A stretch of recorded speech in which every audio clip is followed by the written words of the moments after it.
Hello everyone, this is Ken Yu, and today I'll be making a video guide on how to build and make use of Wehttam in Apex Arena. For an overview of this unit, he is a long-range, tanky, and versatile DPS that is capable of doing both single target and AoE damage. This makes him rated quite highly in Apex Arena. For his talent, Climatic Bond, upon entering battle, attack, defense, and damage dealt increases by 15% at 6 stars, which is pretty decent. After taking action, the duration of all debuffs is reduced by 1 extra turn. This is quite significant as most debuffs in Apex Arena only last for a maximum of 2 turns, which means that he can get rid of major debuffs such as heal block and silence within 1 action. When an enemy dies, 3 other random enemies gain Despair. Passive skills are nullified and Wetttam's attacks cannot be guarded against, last 2 turns. It is important to note that summon deaths will also trigger this Despair debuff, so Akaya users, for example, they will have to start running Goddess tier in order to counteract this debuff. Although this debuff is dispellable, it does force the healer to move first if getting rid of the passive skill block is important, such as in TJ's Act Again, and also Lucretia Puppet's passive bonus range. Next, we look at his skills. He has 5 common skills which are Air Slash, Crush, Attack Command, Lightning, and Wind Ride. Out of these 5 skills, you will basically only consider Air Slash and Crush. Looking at his 3C, Shadow of Alhazard, it has a passive. When fighting holy units, hero attack, defense, and magic defense are increased by 15%, and this bonus is increased to 60% when the hero's type is demon. It is a physical 0.15 times AoE damage that summons a sword and does damage within 3 blocks of the summoned sword. It also grants Wehttam the buff of 20% attack and immunity last 2 turns. After use, this unit can move 3 additional blocks and attack again. So this skill is basically Wetttam's mobility skill. Next is his AoE skill, the Demon Dragon's Grievance. It's a physical AoE that does 0.33 times AoE damage to all enemies within 2 blocks and renders them unable to receive healing or guard for 2 turns. Can move another 3 blocks after attacking. To me, this AoE skill is actually slightly lackluster because it has very small range, and Wehttam is unable to pass through units, so most of the time he will only be able to hit a maximum of 2 to 3 targets. For an AoE combo team, the debuff of being unable to guard is also not very relevant. However, I can see some additional utility in single target teams if the opponent team doesn't have a healer, and you can just pop the unable to guard debuff on the attack that lasts for 2 turns. Next is his single target skill, Annihilation. It's a physical damage, attacks a single enemy, dealing 1.8 times damage. Before battle, dispels 5 buffs from the enemy, and all healings received by the target is turned into damage equal to 50% of the healing amount, lasts for 2 turns, cannot be dispelled. This is basically just Sword Soul, but instead of heal block, you apply a heal reversal. Lastly is his Teleport skill. Upon use, choose an enemy with HP less than 100% and teleport next to them. If either Shadow of Alhazard, which is his 3C summon, is within 3 blocks, or an enemy with Despair is within 1 block, this character may act again. After using this skill, any buffs you have do not lose their turn count after taking action. It is important to note that the condition for the teleport and the condition for act again are 2 separate things, and I believe there will be quite a few people making this mistake during the first few weeks.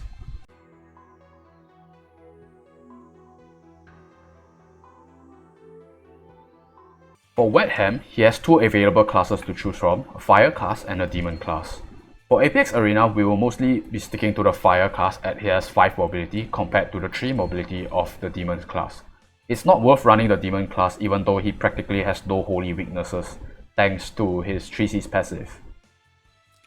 If we take a look at his class mastery, you will most of the time just run Attack, HP, Defense, which is a bulky DPS set. You can put skill in weapon and accessory mastery if you want to. For arena mastery, you can run attack, HP, defense, and double suffered crit. Or if you're worried about surviving Omega, you can put a skill stone there as well. For people who run aggressive teams, you could also just run double crit chance and crit damage if you want to just get maximum damage out of it.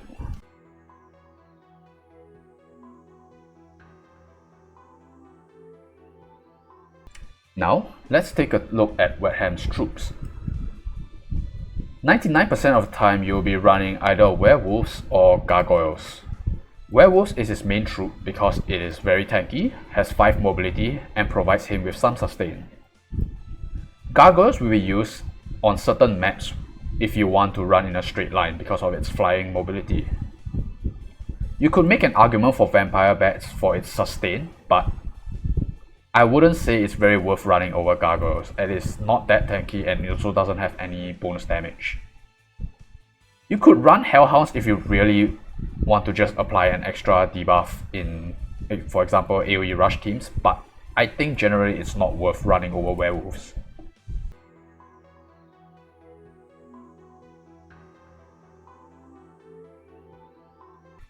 The meta build that's running around right now for Wehttam would be Ragnarok, Last Rites, Flowerbone Bonnet, and Spirit Boots with Clock Enchant. Ragnarok is self-explanatory because he does single target attacks. Last Rites is Last Rites. Flowerbone Bonnet is run because it provides him with an insane amount of sustain combined with his 3C's passive and Clock Enchant. If you survive an attack, on the next turn, you use your 3C again, you will basically heal back up to full HP. Spirit Boots is used because it gives him the tiny bit of extra mobility he needs in order to reach the other side of the map on turn 1. Other alternative builds could include Scarlet Reaper if you do a lot of AoE, or Peacemaker, which is the poor man's single target axe. Last Rites is quite irreplaceable, but if you really don't have one, you could make do with an Azure Legend or Shimmering Battle Suit, which I do not have. Other options for his helmet would be Doomsday Herald to apply heal block, or King's Crown in order to buff his allies. If you don't want to run Spirit Boots, you could settle for a generic attack accessory such as Prisoner's Gear or Judge's Talisman, Overlord's Badge for the balance between HP and attack, or you could go all in and just run Swordsmith Medal, which allows him to be immune to fixed damage and silence, which makes him very difficult to kill. This is a TLDR visual representation of builds. So this replay is just a sample of why Spirit Boots is a thing on Wehttam. So as you can see here, Wehttam, he'll be able to move 5 blocks, use his 3C to summon the sword, get an extra 2 mobility from the Spirit Boots, and then he gets the 3 mobility that he gets from planting the sword without even hitting anyone. So being able to reach this tile means that if you were to be fighting an aggressive team without a tank and you were bringing S/, you will threaten 4 out of 9 starting positions on the opponent's team, which can be very nasty as there's literally no reaction to it. You can do this on turn 1 if you are on player 1. While I was fiddling around with his skills, I actually had doubts that running Spirit Boots with Clock Enchant seemed a bit contradictory, because if you actually make use of the Spirit Boots mobility, you're not going to make use of the clock on his 3C, since the enemies will be further away, essentially lowering the value of having Clock Enchant. If you're near enough to hit an enemy with his 3C, however, you wouldn't really need the extra mobility from Spirit Boots, and an attack accessory would just give him better damage. Eventually, I just came to the conclusion that it's basically a middle ground build, which allows you to get the Spirit Boots mobility against more aggressive teams while keeping the utility of Clock Enchant against slower teams, with the trade-off being having lower damage ceiling. Ultimately, this is just a meta build, and if you are more informed on your own playstyle, you could just edit the build to make it more suitable for yourself, such as using Breeze Spirit Boots or just using Clock with attack accessory, or even just going full moon. It's up to you in the end.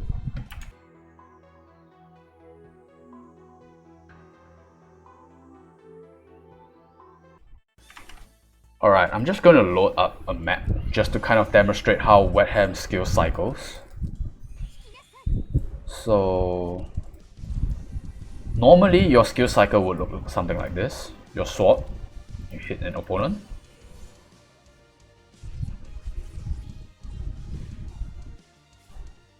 Get your Spirit Boots. You jump to the guy that you hit with your sword. And then you do your attack. So that's quite simple. Okay, we got a clock there. So let's take a look at the sword's passives. First one is for every one enemy in 3 block span, the summoner takes 15% reduced damage up to 45%. This should stack with multiple swords, so you can see it from the buff here. It will mention how much damage taken is reduced. The second one is a command for all Dark Reincarnation faction heroes on the battlefield. They get a 5% increase to all stats. This doesn't stack with other commands, however, so for example Rosalia's sword, you will only benefit from the biggest command. And the third passive restores 30% of HP to the summoner when ending turn on the sword. So with sword, as you can see actually, the cooldown of the 3C will be 5 after you finish your cycle. So if you clock your 3C, you will actually be able to use it again on the next turn. So let's say you survive, you use another 3C, suddenly you're healing from Flowerbone Bonnet, you're healing from Werewolves, you heal from your sword ending turn, you get 30% here, and suddenly you're back to full health even though you almost died after an attack. So I'm also going to demonstrate how it's possible to screw up the teleport, because especially with Spirit Boots, because you get extra mobility. Let's say you plant a sword here, you barely clip the enemy with the AoE. For some reason you plant it further away from the enemy instead of near more enemies, and then you move down with Spirit Boots, then you teleport. And then you're wondering why, hey, why did I not get to act again? Cause his teleport, you can only act again when your summon is within 3 blocks or if the enemy unit within 1 block has despair. In this case we are 4 blocks away, so you don't get the act again. So you have to be careful and you have to teleport from near the sword so that you get your act again.